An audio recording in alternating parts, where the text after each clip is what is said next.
Hello everyone. Tonight we're going to be taking a deeper look into the Cranberry King. You may notice that I'm wearing the same sweatshirt I was wearing in my intro video. It's just I was too excited and wanted to talk about the Cranberry King. To begin, what spawned the creation of the Cranberry King? Well, for a while I was building pedals out of kits, but I really wanted to cut my teeth on designing and building a pedal from scratch. This also became a situation of killing two birds with one stone. My guitarist in Dangerous Wager was having trouble finding a perfect pedal for his tone. He was looking at things like the Pedal Pawn Texas Twang. He really wanted to get that SRV tone. So I sat down with him one night and tried to make a list of everything he wanted to get out of a pedal. Well, I just looked around my office and it turns out I don't have that original list. But if memory serves me right, then it was supposed to be a 3-band EQ and some sort of clean boost. Well, it did take me a while to get around to building the first prototype.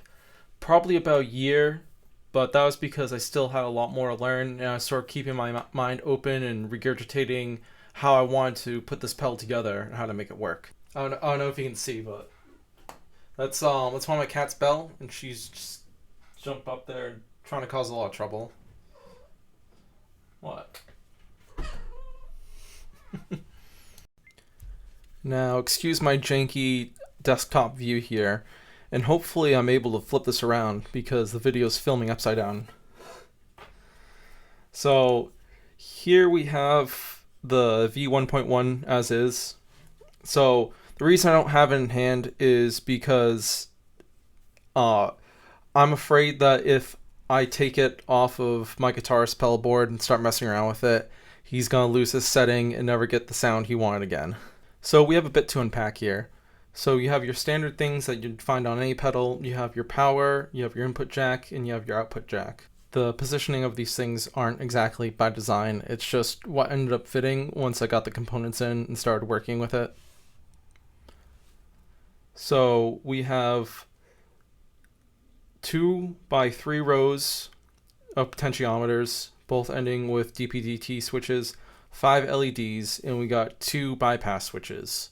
Now, the way that this pedal was originally built was somewhat confusing because I had an idea of what my guitarist wanted, but I still wanted there to be options to sort of manipulate the circuit in some way if he was trying to finally adjust it. So this row of 5 LEDs right here was just meant to be a fun way to visually represent the modifications that are being made to the circuit. In an initial state, with both these DP/DT switches flicked down and this bypass switch set to off, when you press this bypass switch, it would turn on the pedal and you get these 2 LEDs to light up. So you had boost A fully activated and you had boost B fully activated.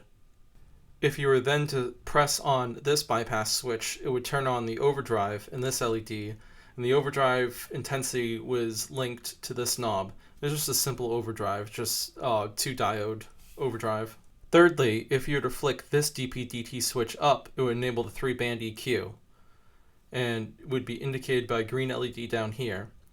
Lastly, if you were to flick this DP/DT switch up, it would move the boost B from before the EQ to after the EQ, and you would see a switching LED lights where this LED light would turn off and this LED light would turn on.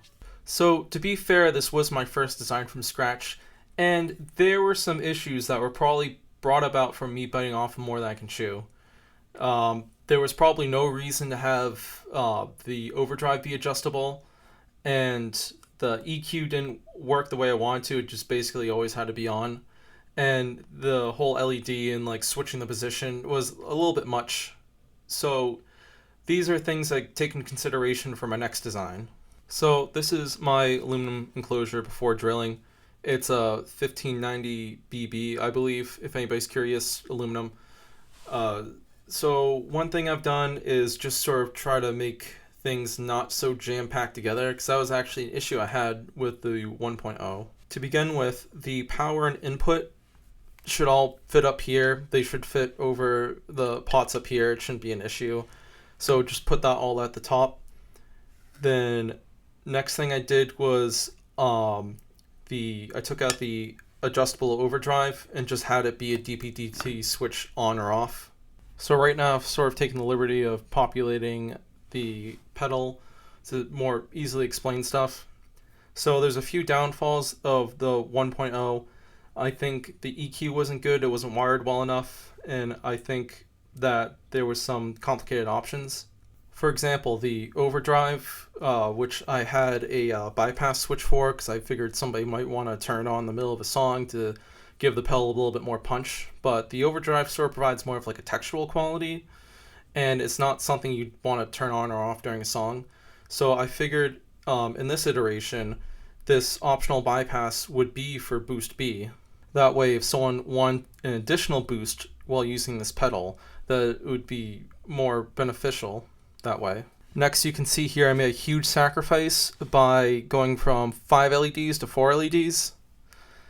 I mean, I think they're just fun. The third thing is that in the original design, I made some compromises during the build because there wasn't a lot of space in there, and I didn't take precautions to measure everything out. So originally the EQ I was using is supposed to be in A250K, A10K, and A250K for the EQ. I ended up using A100s just to make it fit. So this time I've moved this DP-DT switch out of the way, so I have room to put in these A250 pots because I can't find mini A250 pots for some reason. And in this version, the EQ will still be optional, but I think I know what went wrong previously and I can wire it better. So the rundown of this pedal is you can turn it on. That'll turn on boost A right here, indicated by this LED. Now, while you have it on, you can flick on the switch for the EQ, which will light up this LED, and you can adjust the EQ. And then you can flick on the switch for the overdrive, which will, I think this time I'll do an asymmetric diode overdrive, and I'll flick on this LED. And then if you press this bypass switch, it'll turn on boost B and turn on this LED. Pretty simple, right? Well, I certainly hope you didn't fall asleep during that explanation, but I really want to explain what was going on inside the Cranberry King and the reason why I want to make some of these adjustments to it. I think for now I'm going to segment this update. So this was part 1 where I explained the modifications I'm going to make for version 1.1, and then part 2 will be drilling out the enclosure and wiring it up. And lastly, part 3 will be a demo either by myself or by Nemo, the person making this current version of the pedal for. If you'd like me to put this all into one video in future version updates, just let me know in the comments. Well, I'm excited to start working on this tomorrow, and hopefully I can give you guys an update.